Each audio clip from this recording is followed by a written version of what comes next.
Beyond and hello, everyone. Welcome to Podcast Beyond, episode 605. I am your host, Jonathon Dornbush of IGN's weekly PlayStation show. I've thought of several ways to start this show. I have actually 3 intros, so we're just going to go through them all. The first one, to my right, your left on camera, the very snazzily dressed Brian Altano. Hi, how are you? Hi, Brian. Good to see you. You look quite dapper today. Thanks. I'm going to court.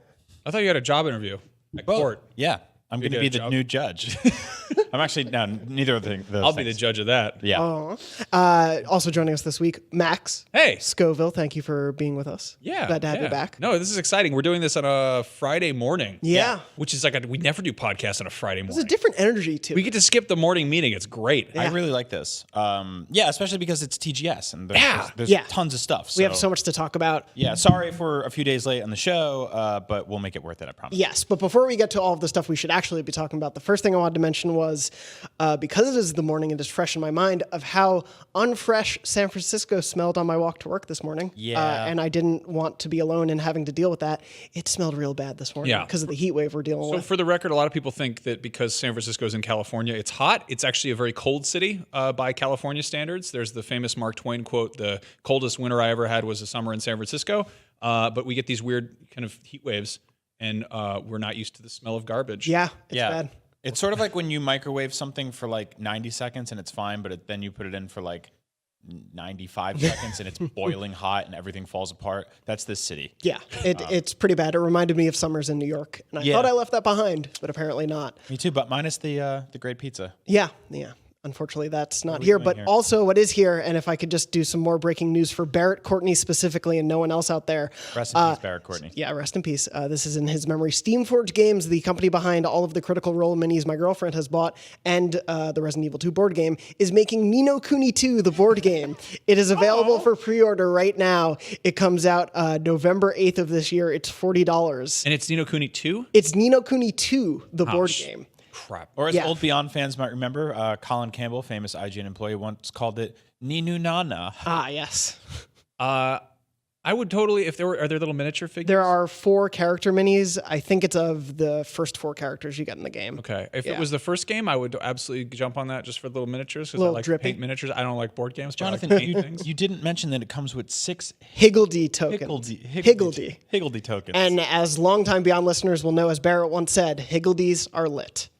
But anyway, let's actually move on to things that are relevant to talk about this week. And one of those is the fact that, Max, now that you're back, I want to know what you feel about Yakuza 7 being turn-based. Yeah, so we got a ton of information suddenly dropped about Yakuza 7, Like a Dragon, or as it's known in Japan, Like a Dragon 7 Yakuza. They did the whole Resident Evil Biohazard switcheroo thing, which is really smart. Like because, a Dragon 7 Yakuza? So in Japan, it's called Ryu Gagatoka, which means like a dragon. They don't just release things called Yakuza because it's, I don't know, it's probably upsets too many people over there or something. But yeah, they did the whole thing where the sort of the subheading is switched based on which territory it is.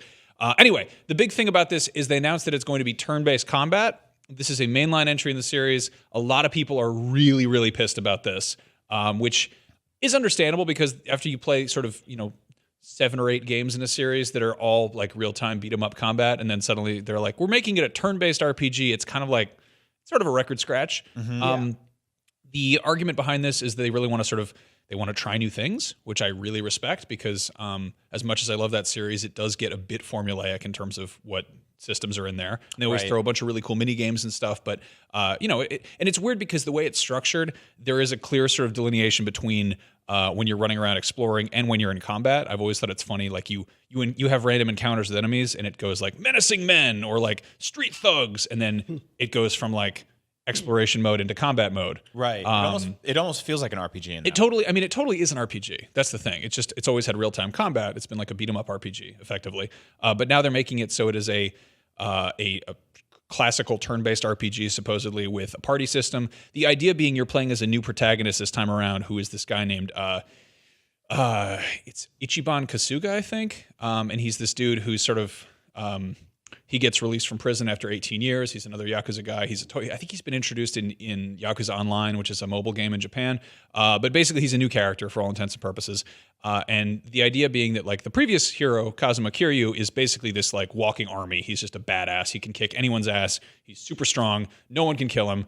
But this time around, they're kind of like, let's have a little bit more realism in terms of like maybe you got to call some friends up. Right. And the cool thing is there's a bunch of like weirdo side characters who will be able to join your party, and you'll be able to like summon people, which I think is really fun. When this was first announced, a lot of people were like, this sounds terrible. After seeing the sort of gameplay trailer they put out for TGS, it looks really fun. And also like the idea being that if it's I don't know the logic behind this exactly. I think that the team really wanted to try something new with turn-based combat, but they also were saying they want to make the world much bigger. Okay. And I guess I don't know how turn-based makes that easier, but maybe it's just a little bit less rough edges to sand down or something. Interesting. I do like, we talked a little bit about it last week, and what I like about it the most, I know you said there are obviously people who are unhappy with this change. People are pissed. Yeah. Like in the Yakuza subreddit, one of the mods had to go in and be like, hey, can we be civil about this? What was your immediate reaction? Oh, I was totally disappointed. Yeah. Because I do and like, then it settled, right? That's always been the series where you beat the crap out of somebody with a bicycle. Right. And it's much less exciting if you're not slamming on the buttons yourself. But that being said, like this was a series that I was like, I don't know, people were like, yeah, it's sort of like an action game, but there's like long drawn out cutscenes and there's like a real estate. I was like, I guess I'll check it out. Like I was like hesitant to check this series out, and it completely hooked me. I'm willing to give it a chance. Have we seen gameplay of this RPG like turn-based combat system yet? Yeah. We have. From the TGS trailer. Yeah. Okay. Yeah, and it looks No, because I'm not looking at it. Yeah. Because I think that and I haven't seen it Because yet. you don't like to watch things. Yeah, exactly. Yeah. No, but I've always appreciated the way something like Paper Mario did it, where it was like, this is an RPG, but it has action elements. There's combat timing. Mm-hmm. There's prompts that sort of feel not necessarily QTE-ish, but I'm curious if they have that. It's kind of hard to tell. I haven't looked at it too closely because again, I kind of want to. It's one of those things you have to try it yourself. It's a video game. You can scrub over footage all you want, but how it actually feels in your hands is kind of the deciding factor. Yeah. But that being said, like it's, I was initially disappointed, and then actually seeing sort of what they're showing off, it looks completely kooky. The tone of the game looks. There's like a story trailer that looks kind of slapstick. There's like a story trailer that kind of sets up like why this dude gets sent to jail, and it's currently not translated, so I don't really know what people are saying. But it seems like this main dude goes to a restaurant and like eats a ton of food and then realizes he doesn't have any money, and he's like, I guess I'm going to cause a scene. And like, I don't know if that's why he goes to jail, but if he does, that's kind of hilarious. I kind of love that. Yeah. But yeah, like it's, there's also like, there's a ton of mini games. There's kart racing, first of all, which is kind of wild because there's been like slot car racing, and there's been drone racing, and now there's like full blown like riding little go-karts through the streets of the city. Which I love. Which is completely bonkers. And then there's another mini game which I love where you go to the movies and you have to stay awake. And the way they represent this is like some kind of button pressing mini game where these like terrifying sheep men show up. They look like the sheep from Catherine kind of. They just show up and they're like behind you, and they're like trying to make you go to sleep while watching this movie, and you have to like stay awake. There's another one where you have to answer multiple choice questions on an exam of some sort, which is like very Japanese, I suppose. But it looks like the same kind of like gamifying really mundane events that the series is really good at making fun. So I'm like, on that basis, like this, I trust this team. Like I've played a bunch of their games, and they've all been really fun and silly in spite of how dumb the thing might. Like the fact that there is a host club management sim that is like one of the most fun parts of that series. Like it's not, it's not like a sexy dating thing. It's straight up just it's managing waitresses basically. Mm-hmm. And there's another one where you're like managing real estate, and these things are super engrossing and really fun. And they're totally turn-based stuff. Like it's the same level of like, management and coordination and it's not as much fun as beating somebody up with a bicycle. Sure. But like I'm willing to give them the benefit of the doubt, you know? Yeah, this is not like GTA going turn-based. This is a series that has a history of going a little bit weirder and offbeat, and also the mini games sort of just like sequestering you into these parts that aren't exactly fundamentally rooted into like the main chaos of it all. Yeah, and I mean they've gotten silly with it. There's been like a whole like RTS like tower defense mode in that series. Like they get experimental, and I think it's really it's admirable of this team to go out and be like, we want to try something new, and we realize this is risky. We're throwing ourselves at it. We're not doing like a weird spin-off thing. This is like a full-fledged title. Please, like, give us a chance. You know? Yeah.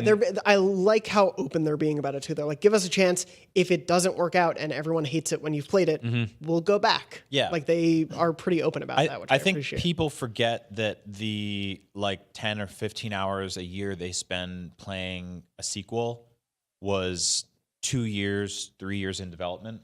And so while you fly through something quickly, for a development team, like they have just been doing this one thing for this long. And I appreciate them sort of being able to say, hey, we want to try something new. Because your weekend playing this game is just one section of your life. But for them, it's 2 whole years of them being like, this is what we're doing. So yeah, shake it up a little bit. My one concern is that, and this is sort of like a moot point because like there's totally padding and grinding involved in the Yakuza series, but as it is, I find that like turn-based stuff, I especially notice when there's like padding, like when you're just doing random encounters and just battles, and you're like, oh, I've got to just grind. I kind of hate that, and I have this weird block where I'm like, I will not play the turn-based thing unless it's portable, which is like I will totally finish Persona 5 if it comes to Switch. Right. I get like that. I will finally beat Kuni on Switch. Yeah. It's like, what's wrong with me? Why can't I sit down and do something turn-based? No, I'm with you on that.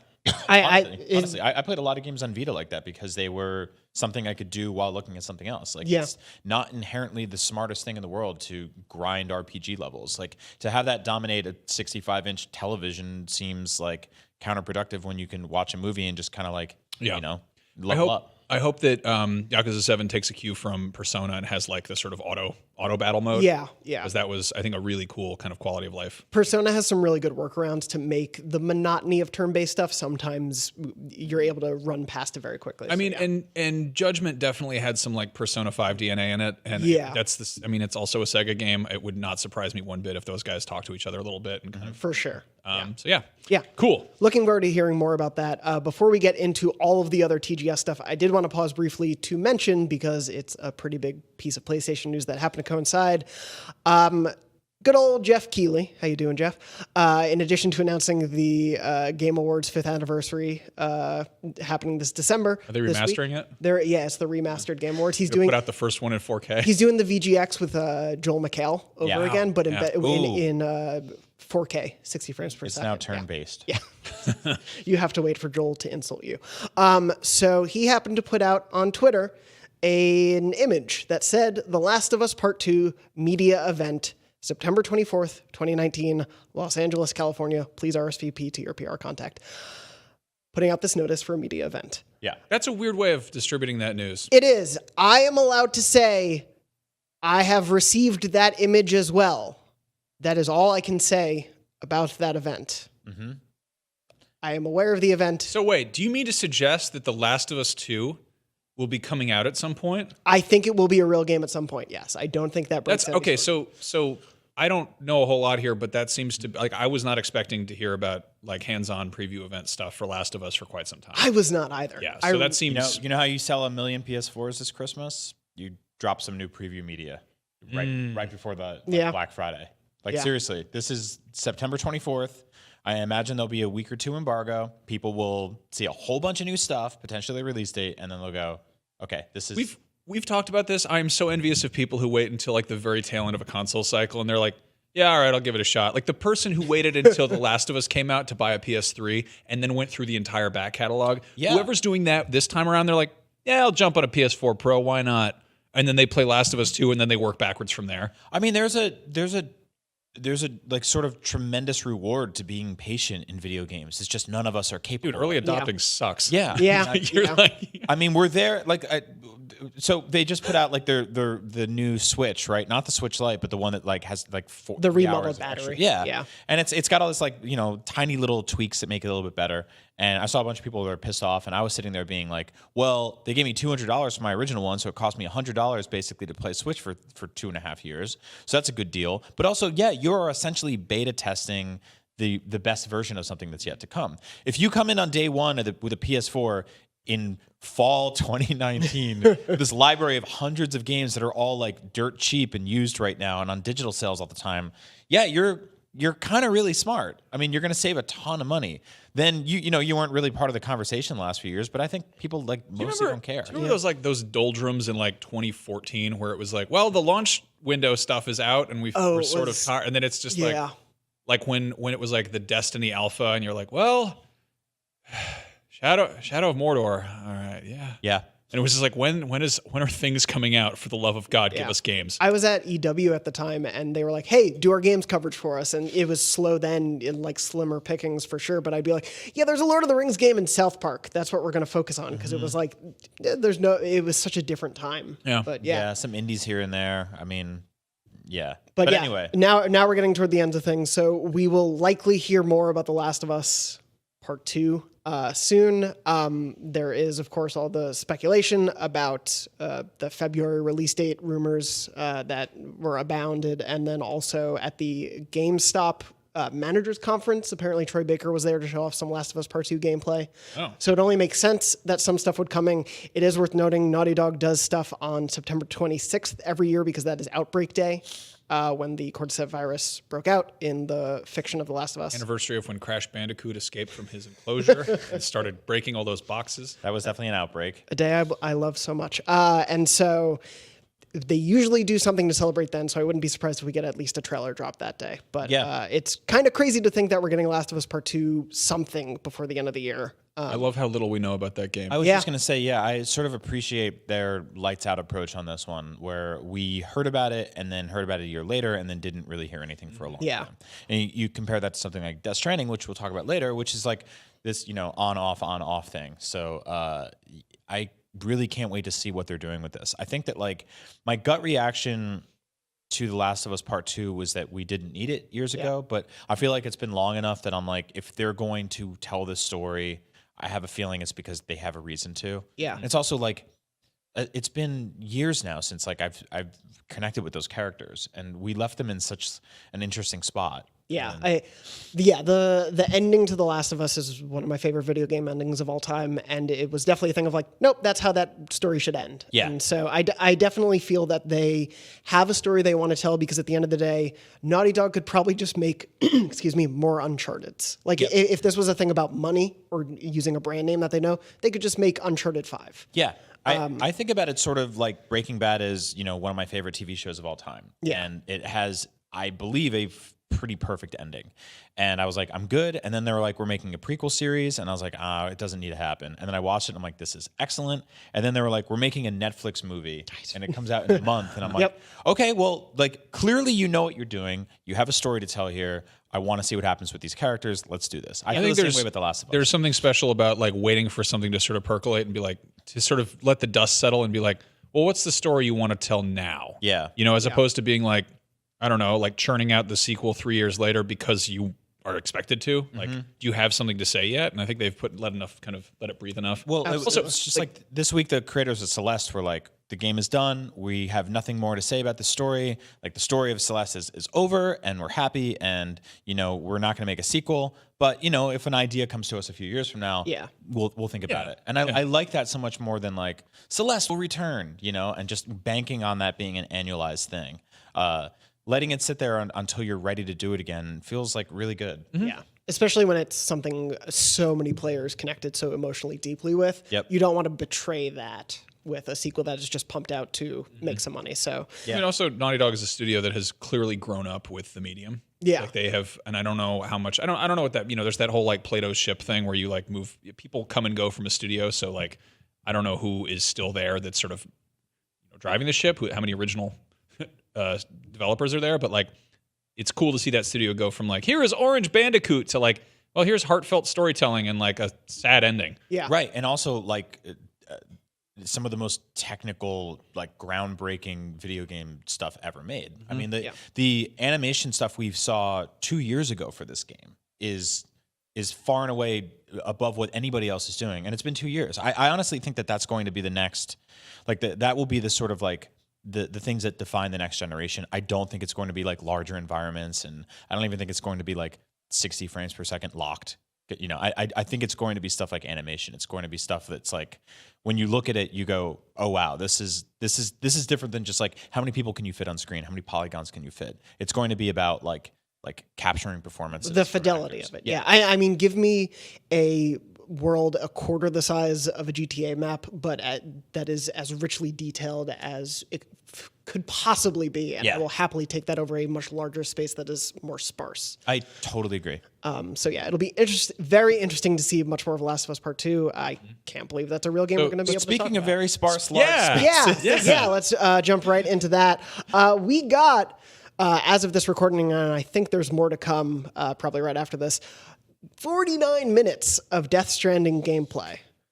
We have seen essentially the flow of gameplay, and I will say, for those listening or watching at home, Hideo Kojima himself has said, if you are sold on this game, don't watch the gameplay.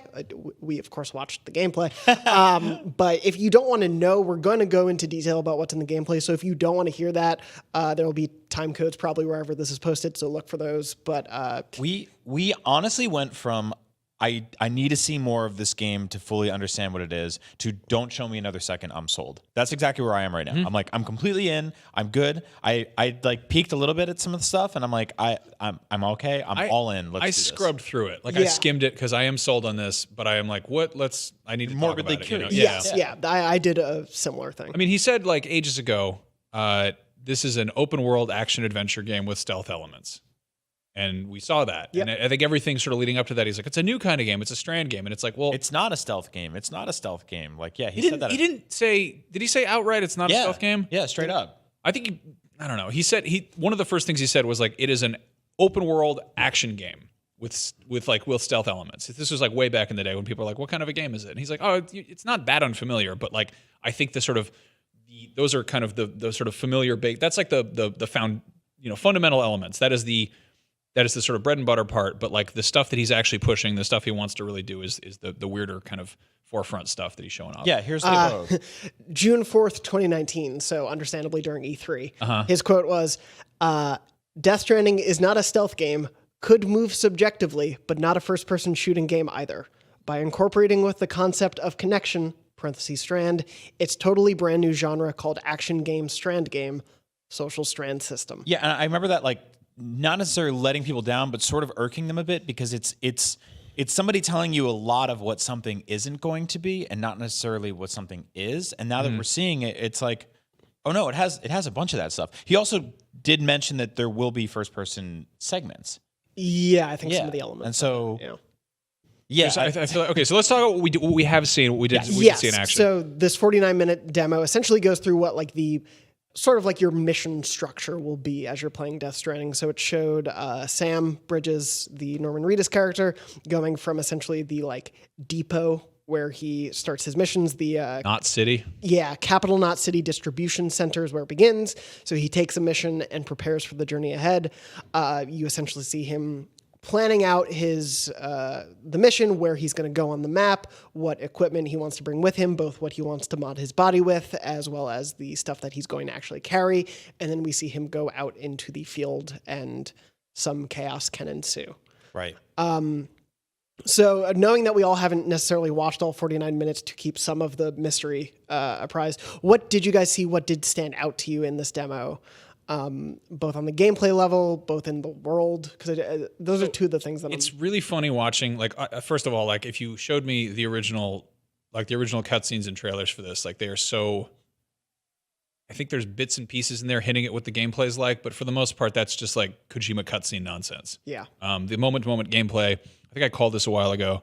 I have a tweet that I mostly said as a joke where I think I was like, this is going to be, like a cutting edge. Post-apocalyptic Paperboy, and I was not wrong because it is a game about being a mailman. Like this is the Postman with Kevin Costner, except filtered through Yoji Shinkawa having much better character design. Yeah. I mean, the whole thing. It's also it feels like sort of like a weird reverse engineered video game based on social media. Like the currency of the game is likes. Yeah. Like the baby gives you thumbs up for doing stuff, which is like, if you told me that like 3 years ago, I'd be like, that sounds like a joke. That's a goof. Yeah. But the whole thing is you are building connections, strands, whatever, between different areas. And I really, really like this because it seems like it's taking that feeling you get in open world games, which is usually sort of a secondary game element of like unlocking new areas, of discovering things, and of like, when you get to a new spot, you're like, oh, I found a new outpost. Usually it's like the gameplay is like capturing the outpost or beating that dungeon or clearing out that area, as opposed to just discovering it. And so this is like you load yourself up with all this gear, and the whole thing is like you are delivering a bunch of crap to people who live out in this weird wasteland of America. And they only greet you by hologram, it seems. Yeah, because they're scared to come outside because Yep. everyone lives underground because of like ghosts. Like Bloodborne. Yeah. There is a little bit of Bloodborne in there too, though, where people on the internet, like strangers, can like leave treasures for you or leave notes. There's an entire, there's a whole system. That's the whole social side of it. Of, we saw that whole bit where he takes out a ladder and he can climb up the side of a mountain. Kindly players can also leave a ladder there for you. Yeah. Like if you start that game up and other people have been playing it, there will be like hints, and you can find like other people's footprints to see which is the best route to kind of go around stuff, which is, I love that. Yeah. I feel like the sort of the FromSoft approach to multiplayer of that weird, like, I don't know, you're like, oh, there's a bloody echo here. What does it mean? And it's like, good place for somersaults or whatever, or like, hark, vile birds ahead. And you're like, thank you, I think. And it's Yeah. like, It reminds me of the first time you saw another player in Journey. Yeah. Where you Yeah. weren't expecting to, and no one told you that was maybe if you're lucky, nobody told you that was going to happen, and you turn the corner and you're like, there's another me. Like Yeah. we're helping each other. I really adore the sort of the element of discovery in this game, and the element of surprise in like sort of coming over a canyon and all of a sudden you're in this area and it's populated with something you've never seen before. That's really special to me. That brings that sort of like journey across a new land, even though this is a known existing quantity. That was some of my favorite parts of Metal Gear Solid 5, was being like, I understand what's happening here, and all of a sudden spooky, ghost monster people would show up and you'd have to fight them. And it was sort of out of nowhere. I really love elements of video games like that, where you're like, I have a firm grasp and understanding of what I'm going to do today. And then boom, like something comes out of nowhere. Metal Gear Solid 5 had a weird thing for it as an open world game, where I feel like it was more of almost like an open world neighborhood. Like there were, it's like if you took all of the levels of a game and just made them near each other. And it wasn't so much about exploring the world. It was about like, you were to go to one of those things, and if you wandered off the beaten path, you'd wind up at another one. But like there was a clear separation between different sort of game areas. This feels like it's almost focusing on getting between those. Like you do obviously have a home base, but it's not like you're going to be getting in your helicopter and getting put down near one of these things. Right. Like it seems much more about sort of the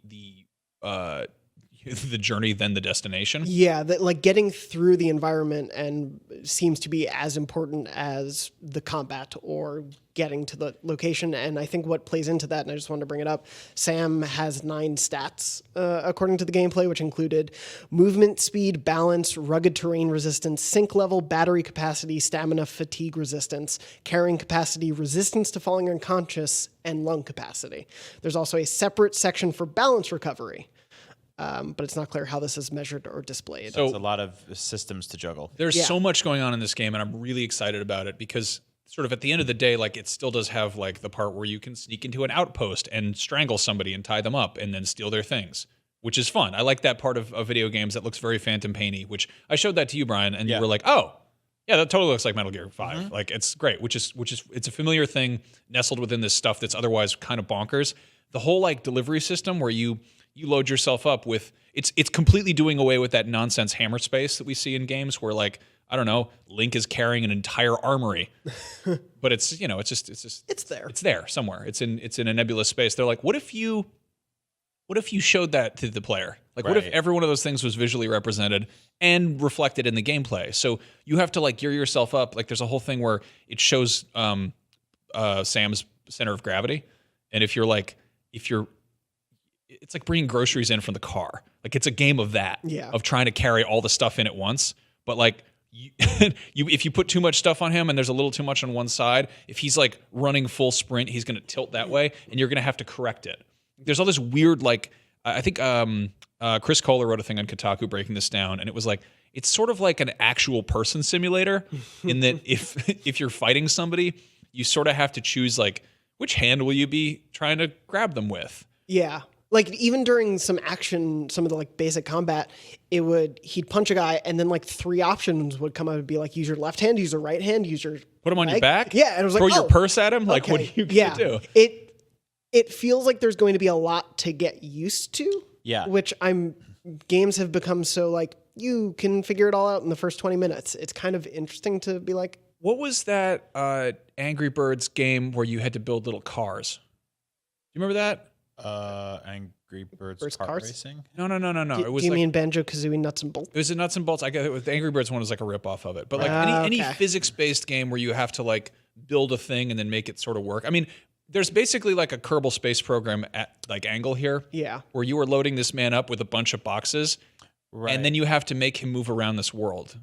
And also his feet will get hurt if he's carrying too many boxes.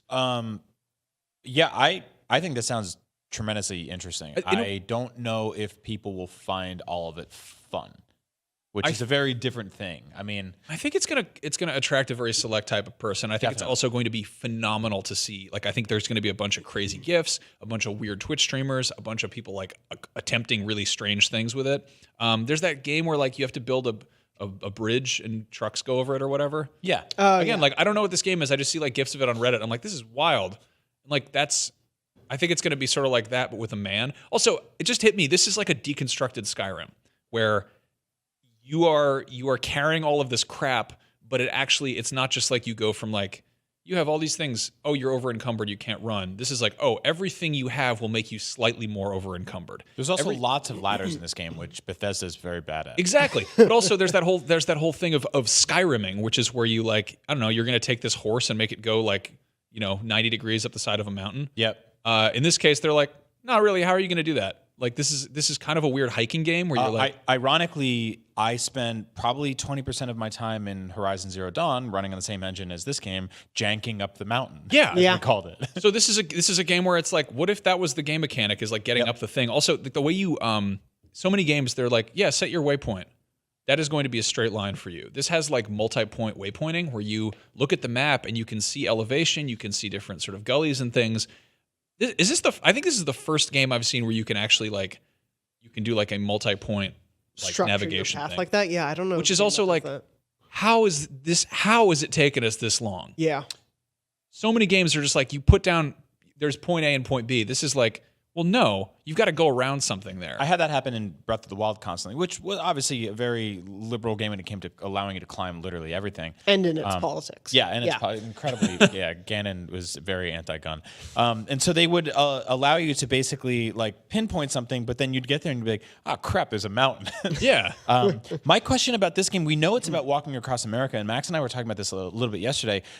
You're essentially walking a line across the country, reconnecting nodes and bringing, The chiral network yeah, together. it's the civilization back together, which I love. I find that so interesting.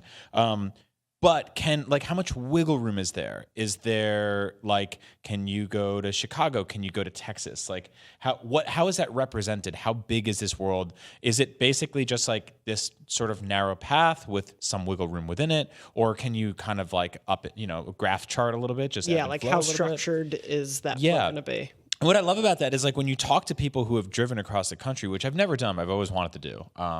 It's harder for me to do now that I have a kid. That sounds like a huge pain in the shit.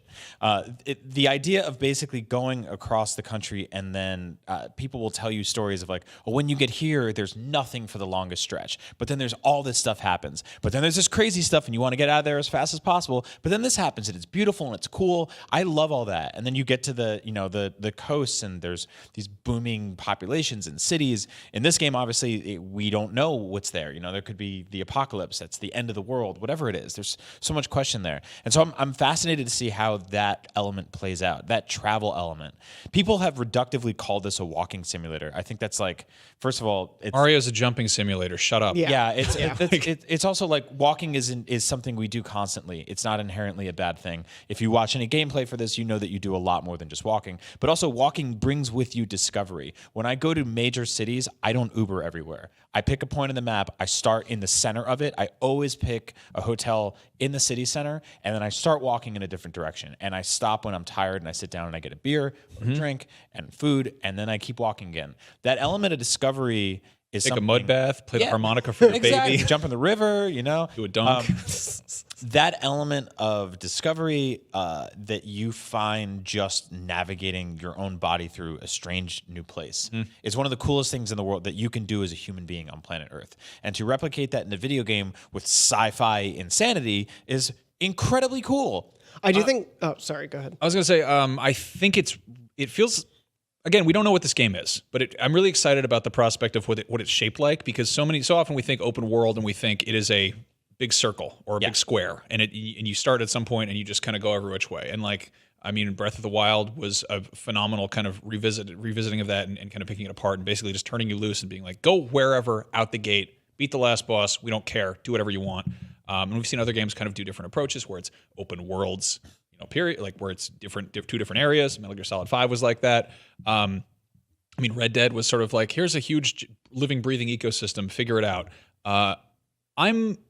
It's odd, sort of how we are as people, because there's no such thing as fast travel in real life. There's stuff that's close to it, but generally there's always going to be, you always have to go from point A to point B, and there's always sort of a thrill of the first time you go to someplace new.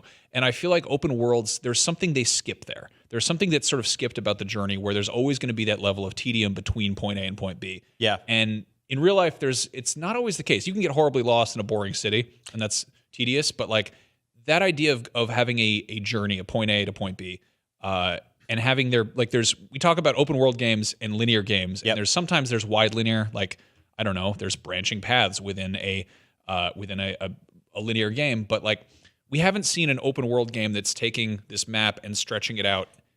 Everything, you're right in that everything is always a giant square or a giant oval or a giant circle or something like that. And again, Horizon, which is a game that essentially took fast travel and gated it until you were a few hours in. Like, that was something you didn't have right off the bat. Mm-hmm. And those first few hours were admittedly frustrating, because I wanted to go visit things again, but I had to walk there. But it was also like rife with discovery, because I didn't have the option to bail at any given moment. And I remember reading about Breath of the Wild and people being like, I specifically am avoiding fast travel because this is about the journey. This is about discovery.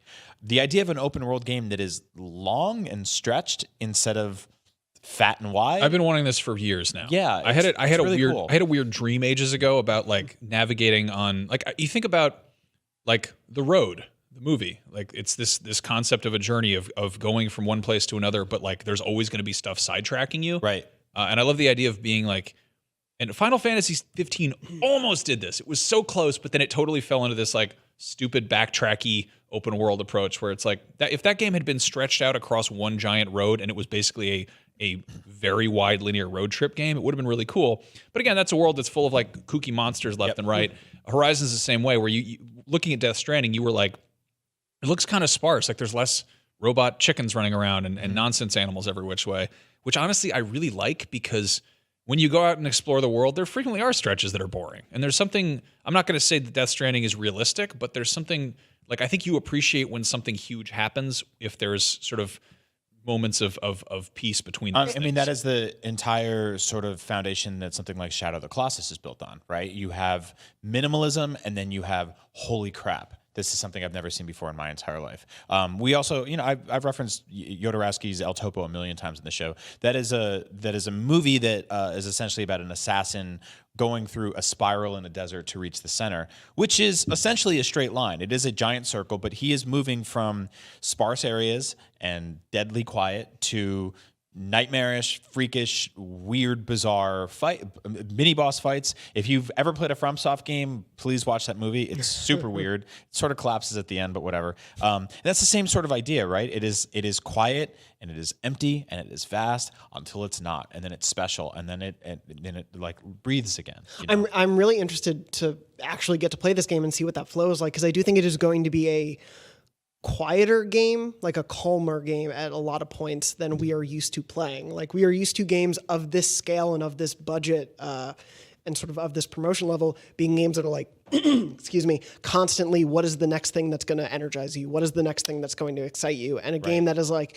no, take a minute to bathe yourself in the river to, cool off, or to just pet your baby and make sure it is okay, or to just try to get up this slope. There's no enemy to fight. You just need to walk up the slope. Yep. It's such a different approach to a game. And I'm just really excited to play something that feels different. There's something actually kind of zen about that, about recognizing, I mean, that in terms of gamifying the most mundane elements, that's, I think, a really interesting challenge. Like, Kojima is the guy who pioneered an idea of like the stealth genre being, here's a game about war where you were trying to avoid the combat. Yeah. Here's a game about like maybe the path of least resistance is actually a good one here. But there's a challenge in that, and the challenge for the game designer is to make that fun for the player. Yeah. And the guy's had a pretty good track record of making really cool games, so I'm willing to give him, a benefit of the doubt. To call this a walking simulator is like that's incredibly reductive, as it is with any time that title is applied to something. To call this a traversal simulator, maybe that's kind of an interesting approach. Like, is this a the game Journey, people are like, it's not a game. You don't do anything. You jump around and collect pieces of a scarf. And it's like, well, it's hiking with purpose. Yeah. Whether that plays to the people who want really like twitchy action games, there's a million of those. So we'll see. I mean, this could be a boring turd. Yeah. It's straight up. But there's also, again, don't know. There is also combat. There is also, like we saw a good look at a boss fight, which apparently is weak against human bodily fluids. Can you piss on the boss to kill it? I don't know. So. This is a game from a guy who made a game where you can fight an old sniper who you can make die of old age by changing your PS2 system clock. So maybe. Yeah. Yeah. We haven't even gotten to all of the weird Kojima-esque like fourth wall breaking elements there could be in this game. Yes. We don't even know how that's gonna the humor really. We've seen glimpses of it. I'm relieved to see this properly in action. I wish I hadn't, because I was sort of already on board with it. I think I might go on full blackout now. Yeah, I think I'm good. Yeah. So I'm just gonna All right. I'm good on this, Star Wars, and a bunch of other crap that I'm excited for. I'm good. I'm sold. Well, we'll stop talking there. A few other TGS things I do want to bring up before we start to wrap up things. The Resident Evil tease for a new game was revealed officially. It is called Project Resistance. That is the name of it currently. It will have a closed beta in October. It is a multiplayer 4v1 spin-off, an asymmetrical PvP game where 4 players work together to escape the clutches of a player-controlled mastermind. The spin-off, I'm sorry, I'm reading through the story as we go, takes place on the outskirts of Raccoon City.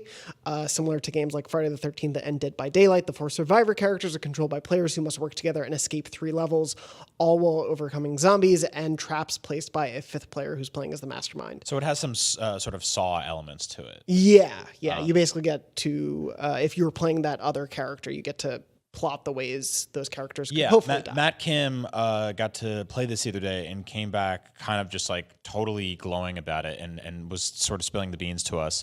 And I'm super interested in this. In the same way that I'm happy that we have Resident Evil 7, we have Resident Evil 2, and I'm sure they're making a Resident Evil 3 remake. The fact that this can sit on the side along with all those things is, if this was the only focus where this franchise was going, I'd be like, ugh. We've seen put this next to everything else, and I'm in. We've seen some major sort of swings and misses from the Resident Evil franchise, where it's like, it's Operation Raccoon City, or it's like Umbrella Corps Ops, or whatever it's called. Like, there've been all those ones that are sort of like, it's cool that they're putting this out, kind of a weird soft launch, doing a public beta. Also not calling it Resident Evil 8. I like that a lot. Also, we've seen, there was that one from BioWare that was canceled that was like this, where it was an asymmetrical thing where one player was basically the sort of dungeon master, which I played at PAX, and then it just disappeared. It was called, like, I think Shadow Realms or something. Wow. Yeah. I totally and then there remember was that. Fable Legends. Was it Fable Legends, I think? Again, a canceled game. It was the same premise, and we still haven't seen anybody actually, as far as I know, come out and do this. We've seen games like Evolve or Friday the 13th or Dead by Daylight, which is basically 4 players trying to survive with familiar real-time gun combat stuff, and then one player is like sort of overpowered and like a monster. Yeah, like Predator. But I like that idea of like, here is shooter versus like tower defense, basically. Yeah. Right. The 5th player, you essentially control a set of security cameras. So it's not a third-person perspective, but you have these security cameras that overlook the level, and you can summon traps and zombies in strategic locations. Eventually, the mastermind can also summon a Mr. X Tyrant and control him. Which feels a little bit Five Nights at Freddy's, which I kind of dig. Like the concept of like moving around security cameras and stuff like that, and analyzing the environment, and then like messing with things. It could have totally phoned this in and had just one player play as Mr. X or a liquor or whatever. But they didn't, which I really like. Yeah. No, I like the idea of 4 people sort of banding together and getting the strength to take down this horrible thing who is your friend in real life. Like, that's really, I totally want us to do a Let's Play of this one when we get the opportunity, because it sounds like a blast. I think it's going to be a lot of fun. And the 4 characters they've revealed so far are all different classes, basically. So one's a support character, one's a hacker, one's a tank, one's more of an attacker. what's interesting about this is Capcom, when Matt Kim and Brendan Graber, who went to the preview event, when they spoke to Capcom about it, they were calling this game an experiment. Like, they are not calling it a full like release product that they're planning. You know, I can think of another company that did a lot of experiments. They're called the Umbrella Corporation. Ooh. What could go wrong? Yeah, I'm sure nothing could go wrong. Yeah. But No, that's really cool. I love this. I feel like Capcom has really turned themselves around in recent years. Yeah. And it's awesome to see them kind of be transparent about that and be like, hey, we're checking this out. We're trying something new. Yep. Don't calm down. I mean, they're not saying Resident Evil 8 is on the way, but it probably is. Yeah. You don't make 7 of something and change and then not make an 8th one. So. I mean, two of the highest reviewed games of 2019 are Devil May Cry and Resident Evil 2. And if you had told me that, 20 years ago or whatever it was, like back in the You'd be day. like, what's Devil May Cry? Well, I mean, like that's a franchise that started, that was like sort of concurrent at the same sort of peaks and valleys of Resident Evil. And it's really cool to see all that happening again right now. Yeah. Like it's a company that's really getting it together. The idea of them sort of creating this game as a concept and then unleashing it on players and being like, if it works, we'll finish it and then you can have it, instead of just being like, we don't care if it works, we're selling it, is really cool. It's really cool to see. So it's up to us really to play this, and if we like it, then we'll make it. I'm super excited to give it a try. People can sign up for the beta currently through September 19th, while the closed beta is scheduled for October 4th to October 7th. If you want to know more about the game before then, though, Brendan Graber wrote up a huge preview of his and Matt Kim's impressions of it, as well as Matt Kim wrote up all of the info, so you can go check that out on IGN.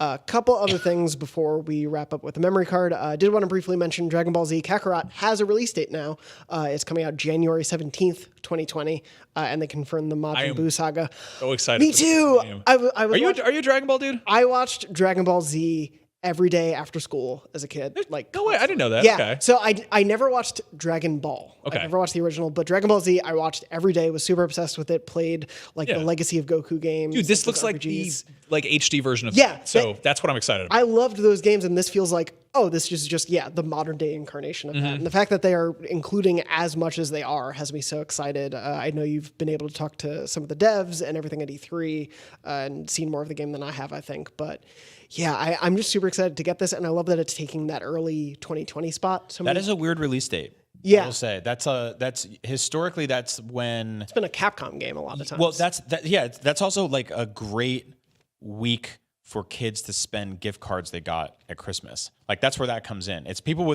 it's people of all ages, but it's a bunch of people either being like, I finished my Christmas game, or I got a bunch of money and it's burning a hole in my pocket. So that's always a Capcom time. I remember, I think Resident Evil 4 came out early January. Yeah, so at least through the last few years, Kingdom Hearts was this year from Square. Oh, right. Last year was Monster Hunter World, and the year before that was RE7 in January. So yeah, it's definitely become there's no quiet time of the year anymore for releases.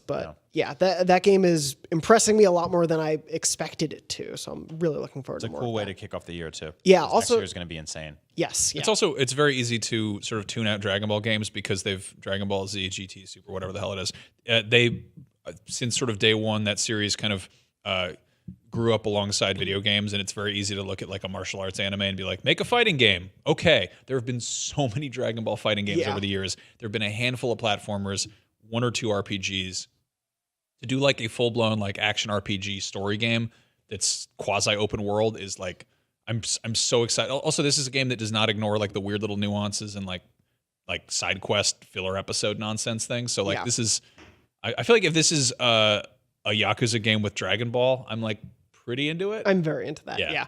I'm looking forward to that for sure. Obviously, we'll probably see a little bit more before the year ends. Last thing of TGS, wanted to mention new Final Fantasy VII Remake trailer showed a lot more of the game. As someone who never played through Final Fantasy VII in full, a lot of it made no sense to me. It didn't mean anything.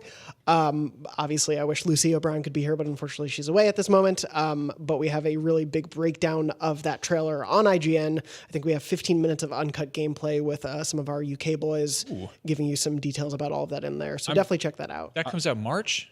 Yes. I'm out of the loop a little bit. Have they like officially fully confirmed this is episodic? Because I know they've kind of gotten back and forth on that. No, they've basically said that they made a full-fledged video game based on the section in Midgar, which is like your sort of starter area in the game. And they're like I think they got carried away with one area, and they were like, this kind of rules.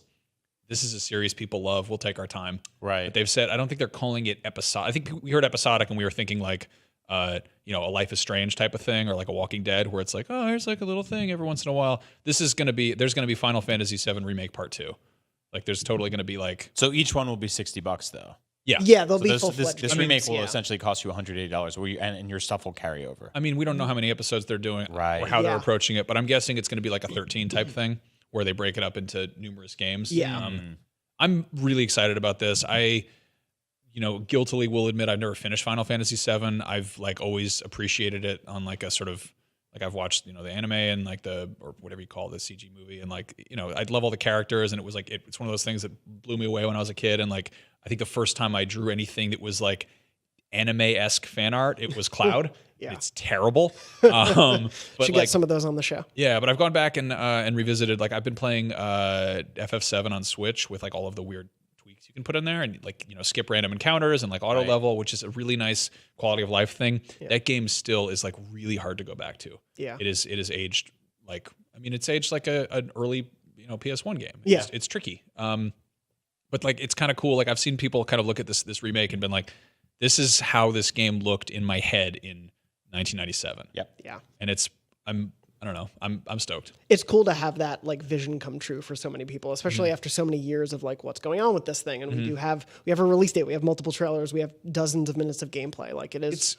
a real thing now. It's also much like Dragon Ball Z Kakarot. It's one of those weird things where like this is a story that's really familiar to a lot of people, but if you're trying to get the attention of anyone who's not on board, like it's kind of like, what is a spoiler? Like, what do you show in trailers that like, there's like some stuff kind of front and center where you're like, are they going to show that? Are they going to tease that? Like, do we know who beats up whom or dies or whatever? I was saying that the other day. I was like, if you're interested in something like Link's Awakening, stop looking at it, because like a lot of the marketing for these remakes and remasters, they are assuming that the audience is very familiar with the source material, and that's kind of like a big leap because a bunch of people are going to be playing these games for the very first time. So I don't know, dip out and don't look. It's very interesting as someone who's been spoiled on the story of that game to no end. I'm still excited to see, especially with all the new stuff they seem to be doing with it, what this remake actually turns out to be. It looks just so stunning. Yeah, it's beautiful to watch. Yeah. And if you haven't seen it, you should check out the Dreams recreation of the Final Fantasy VII Remake. I forget what the user's name is who created that, but it is also stunning, which, like many things in Dreams, continue to dazzle me every day. Next year is looking like a really fun year for games. It's going to be a crazy year. It's going to be a doozy. Yeah. Before we wrap up, just briefly wanted to mention some of the stuff we've been playing, because Max, I know you and Brian, you've also played a bit of Control. Yeah. Briefly wanted to mention before that, they announced the DLC plan. It includes 2 paid expansions next year. One of those expansions is called The Foundation. That'll be released first. Then the second one, AWE, which if you've played the game, you know what that stands for in the game. Alan Wake Experience. That is exactly what they call it, or Altered World Events. But in the key art for it, it shows half key art for Control, half the key art for Alan Wake. Obviously, there are some Alan Wake Easter eggs in the game if you've played it. Won't go into more detail there, but yeah, there's probably going to be some Alan Wake in here. Anyway, what have you guys thought? Janet and I talked to no end. People can hear our impressions of Control from that episode. How have you guys been experiencing the game? Oh, I like marathoned through a ton of it when I was super jet lagged last week, and I got really far. I think I'm on like the second to last bossy fight type thing. I'm currently stuck on like 3 different bosses at once, and I did that thing where I like was really into it, and then I ducked out to take a break, and I got back in, and I completely got my timing off. And like this morning, I loaded it up, and I love that game in so many ways. There's little things that just piss me off to no end. I think the checkpointing is like infuriating. I've heard from a few people that. Yeah. Like there's stuff where it's just places where people might die. Just make it so that it reloads the game at that part, and I don't have to walk up 3 flights of stairs or like jump. Like there's hear the same VO over and over again. Ironically, one of the VO I've heard repeatedly is she's just like, F word this, and I'm like, me too, sister. Yeah. But I love so much about that game. I don't want to sound too negative, but like of course. The flying, the levitating, I think is some of the coolest. I don't know what you call that, like non ethereal traversal of a game. Yeah. That is the most dreamlike floating. Yeah. And I love how just like we always complain about controls being floaty. I love how floaty they are. Yeah. It feels like you shouldn't be able to control yourself normally in this scenario. When I love that her animation too is like, I'm not used to this. Yeah. This is a weird thing that I'm doing. That being said, this morning I was like loaded up this part where you have to jump from like one vast thing to one brutalist architectural thing to another. And I just straight up like fell into the same pit like 3 times. And I was just like yelling at my TV at like 6:30 this morning. I was like, what am I doing? You might just need a longer levitation. Yeah. Yeah. I don't know. I might need to have less coffee and but I've like leveled up a bunch of stuff. Yeah. It's weird because that's a game that's structured mostly in a sort of linear, like a little bit Metroidvania, but like kind of like, do things in this particular order. Yeah. I totally got through the entire game without realizing that you can have like shields, which Yeah. is like Yeah. an early side quest you unlock that ability in. Yeah.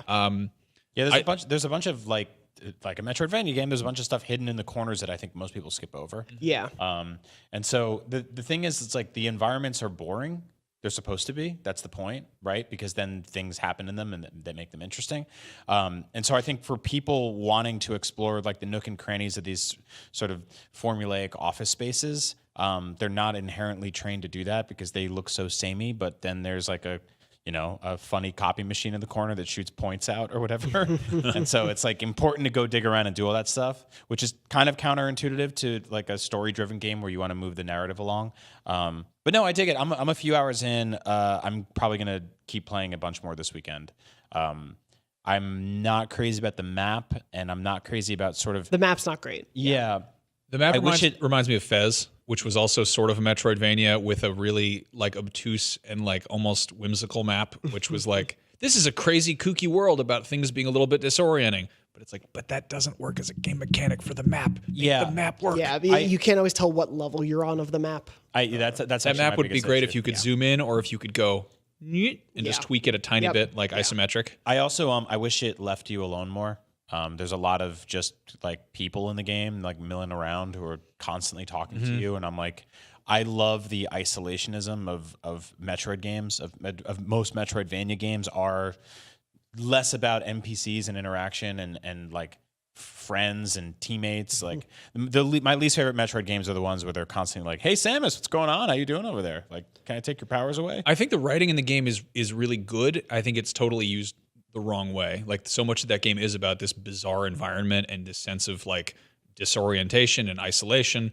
And to have like just these chatty Cathys hanging out being like, blah, blah, blah, blah, blah, blah. You're just like, come on, just like, it's very much a less is more type of scenario where they're just flapping their gums. And, again, it's like, I've been skipping a lot of the cutscenes. I think the presentation is really good. I think the performances are really good. The writing is smart. Yeah. I wish there was less of it. Sure. Yeah. I played a little bit more since I reviewed it and everything. I think I'm like 90% done with all the content in it.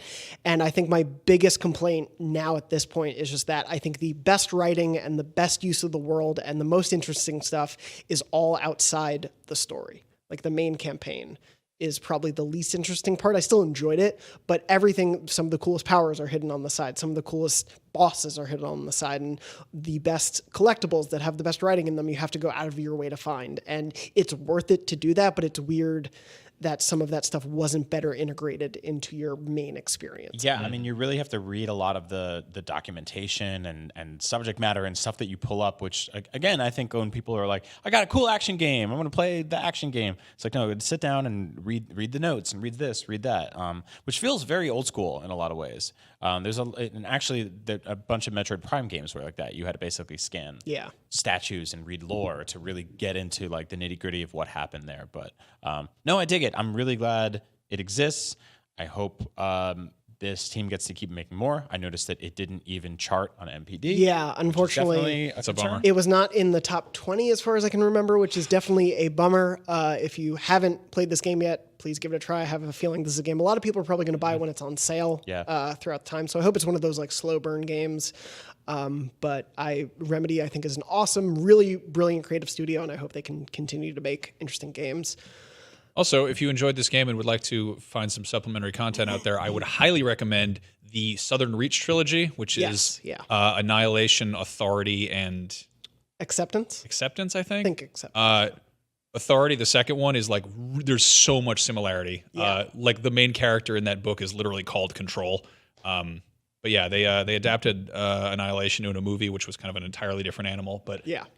That whole thing of being in like an aggressively mundane office building and going around a corner and finding like, you know, psychedelic funguses that are causing people to go insane is like a nice. It's nice to see a video game that is pulling from something besides like movies and TV and other games. Yep. Yeah. And those books are super quick reads. They're each like 200 pages or something. So you can breeze through them and they're great. I did briefly, before we wrap up the show, also wanted to mention in terms of things we're playing, because it is the launch week of that game. Besides our reviewer and our gameplay wiki team, we haven't played Borderlands 3. To any extent to be able to talk about it. So if you're looking for impressions, we have a review up. We have wiki guide information up. The game is out now. I'm sure we'll have people on to be able to talk about that next week, but we haven't had the chance to yet. Moving on from that, though, to wrap up the show, did want to do one memory card story.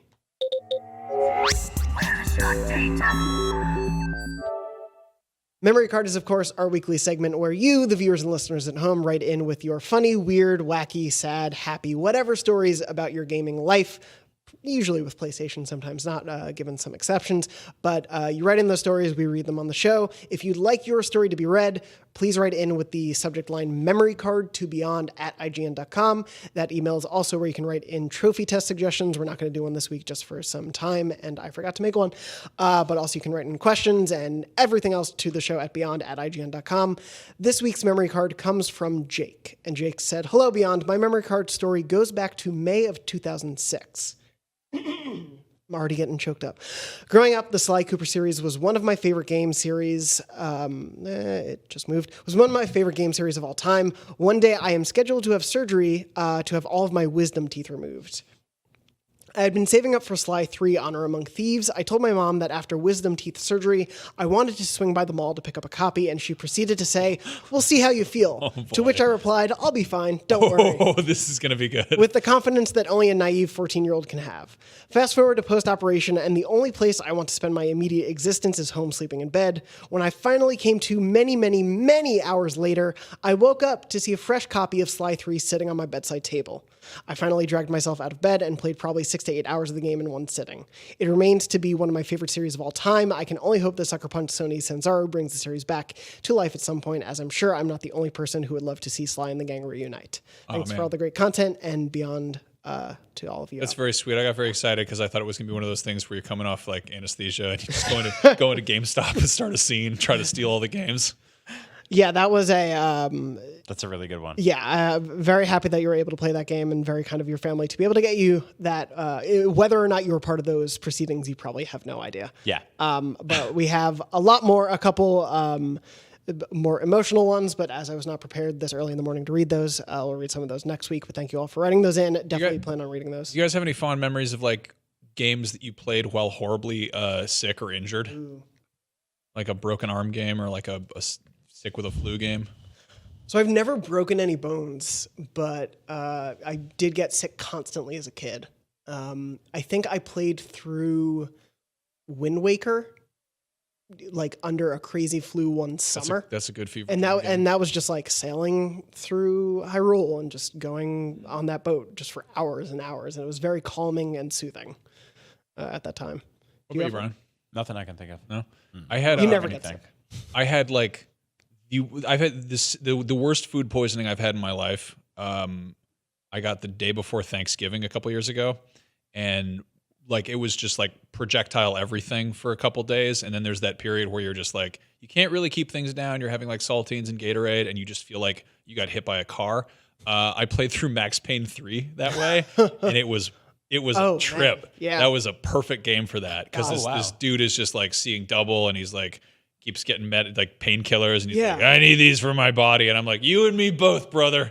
Like, it was just, I have like the fondest, it's weird that I have like fond memories of being that sick, because of that Max whole experience. Payne. Yeah, Just yeah, that whole end. Is it the airport section airport scene is with so Health good. playing Yeah. that whole time? Yeah, that part's great. Yep. Anyway, thank you so much for writing in. Thank you to everyone else. We have plenty of stories to read, but please keep sending them in because they are all so wonderful and they mean so much that you want to share them with us. This has been Beyond episode 605. Normally, Beyond is live every Wednesday at 3 p.m. Pacific at beyond.ign.com, youtube.com/IGNBeyond, and your favorite podcast services around the world. Of course, when we're not recording the show, we are on IGN.com and youtube.com/IGN, making a bunch of videos and stories and everything. So please check out all the stuff we're making there.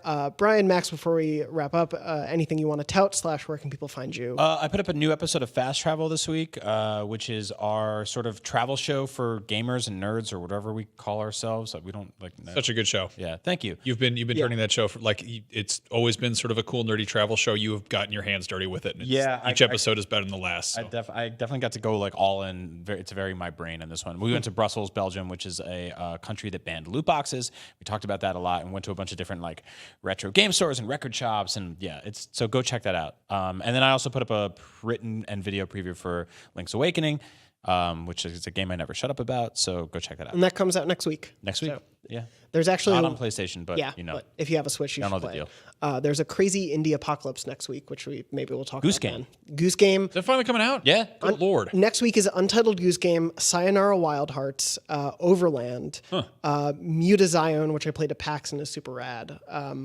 There's like 4 or 5 amazing indie games coming out next week, so it's gonna be crazy. Max, what about you? What about me? We're doing a bunch of new Up at Noon stuff. It's always hard to tell when that's actually going to go up because we have a lot of time tweaking it and editing it. Yeah. But, I think we put up a video about Rotten Tomatoes. I don't know. I think we accidentally posted it and people got mad at us because it was like not a final draft. I got yelled at for not putting enough links in the article or something. But just check out Up at Noon. It's not dead. We're still working on it. We're getting back in the swing of things after nonsense travel time. So Excited to see more. Yeah, we're all more in the office now. So and there are games coming out. There's going to be a lot of games coming out. We'll have a lot to talk about going over the next few months. You can find me on Twitter at JM Dornbush. Brian is at Adrian Bizzle and Max at Max Scoville. Once again, thank you so much for listening or watching to this episode. And as always, Beyond. Beyond. Oh.